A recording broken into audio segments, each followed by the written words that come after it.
যে লোকগুলিকে দিয়ে কাজটা করানো হয়েছে এই লোকগুলির আপনার কি বলবো ইন্টেনশন নিয়ে আমার সন্দেহ আছে। এটা আমি আগে বহুবার বলছি, শুরু থেকে বলতেছি, যখন এই লোকটা নিয়োগ করছে তখন থেকে আমি বলতেছি যে ওনার মধ্যে তো দেশপ্রেম আছে কিনা আমার সন্দেহ। আপনি কি আলী রিয়াজ সাহেবের কথা বলছেন? অবশ্যই আলী রিয়াজ, মনির হায়দার যারা আছে এগুলি, যেহেতু একাধিক রাজনৈতিক দল, তো একাধিক রাজনৈতিক দলে একাধিক মতামত থাকতেই পারে। সবাই যদি একভাবে ভাবে তাহলে তো একটা রাজনৈতিক দল হয়ে যায়, তা তো না। যার যার আলাদা আলাদা আদর্শ আছে, আলাদা আলাদা প্ল্যান আছে, আলাদা আলাদা মনে করেন মানে কি বলবো এটাকে আপনার স্ট্র্যাটেজি আছে, কাজে সে অনুযায়ী যার যার মতো করে বলতেছে। এখানে আমি বেসিক্যালি কোনো রকম মানে আতঙ্ক দেখি না যে নির্বাচন ভণ্ডুল হবে কি হবে না, এরকম আমি দেখি না ভাই।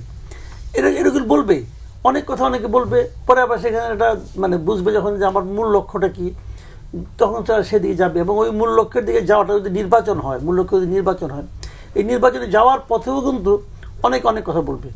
পিয়ার নিয়ে বলতেছে অনেক কিন্তু পিয়ার নিয়ে তারা মাঠে কর্মসূচি দিল, বিক্ষোভ দিল তো দেওয়ার পরে কী হয়েছে, তারা কেন পিয়ার নিয়ে আলোচনা করতেছে, আর এখন ওটা একটু থেমে গেছে, আবার ওটা উঠবে এক সময়, কারণ তাদের তো মানুষের কাছে যাওয়ার জন্য কিছুকে নিয়ে যাবে তো। এখন এক একটা দলে একরকম হবে। এখন জুলাই সনদ যেটা হচ্ছে, এটা নিয়ে বেশি মাতামাতি হয়েছিল, তো আসলে এটা মাতামাতি হওয়ার মতো কোনো কিছু না। এটা হলো আমার পার্সোনাল অবজারভেশন। আমি শুরু থেকেই কিন্তু এটা সন্দেহ প্রকাশ করে আসছি যে এটা তেমন কিছু হবে না। এটা একটা মোটামুটি একটা অশ্বডিম্ব, এটা আমি শুরু থেকে বলছিলাম। এখন দেখা যাচ্ছে অশ্বডিম্ব ফুইটা খচ্চর বাড়িয়েছে, ঘোরাও বাড়ে নাই। তো এখন এটা কিছু করার নাই, এটাই হবে। কারণ এটা হবে এই কারণে যে লোকগুলিকে দিয়ে কাজটা করানো হয়েছে এই লোকগুলির আপনার কি বলবো ইন্টেনশন নিয়ে আমার সন্দেহ আছে।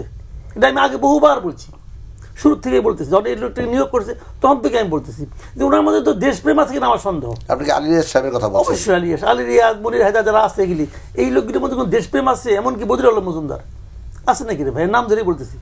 আর এরা তো অন্য দেশের নাগরিক।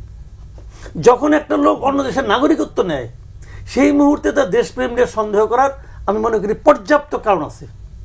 আপনাকে নাগরিকত্ব নিতে হবে কেন অন্য দেশের? তার মানে আপনি এই দেশটাকে আপনার বসবাসযোগ্য মনে করেন না, আপনি একটা বিকল্প জায়গা রাখছেন, দুই নৌকা পা দিয়ে বসে দিয়েছেন। কারণ আপনার আরেক নৌকা পা আছে, ওই দেশের আপনি শপথ নিয়েছেন আপনি সবসময় যুক্তরাষ্ট্রের স্বার্থ সংরক্ষণ করবেন। শপথ নেননি আপনি? শপথ নিয়েছেন, শপথ নিয়ে আমার এখানে যুক্তরাষ্ট্রের স্বার্থ সংরক্ষণের জন্য এই কাজগুলি করতেছেন।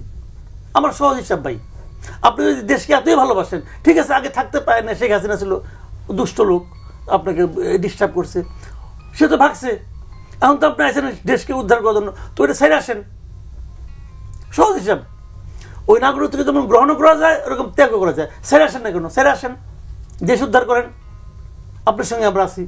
তা তো আসেন না, আপনি ওইটাও রাখবেন এটাও রাখবেন, আর এসে আমাদের জ্ঞান দিবেন। এই দেশের মানুষ যারা আছে নাকি সব কি ঘাস আর খড় খেয়ে বড় হয়েছে নাকি? সব জ্ঞান আপনার কাছে রয়ে গেছে। জি, যখন এটা করছে তখনই আমি বলছি এই লোকের মতলব ভালো না। এখন তো বিএনপি করতেছে, আমাদের সঙ্গে প্রতারণা করা হয়েছে বলতেছে তো।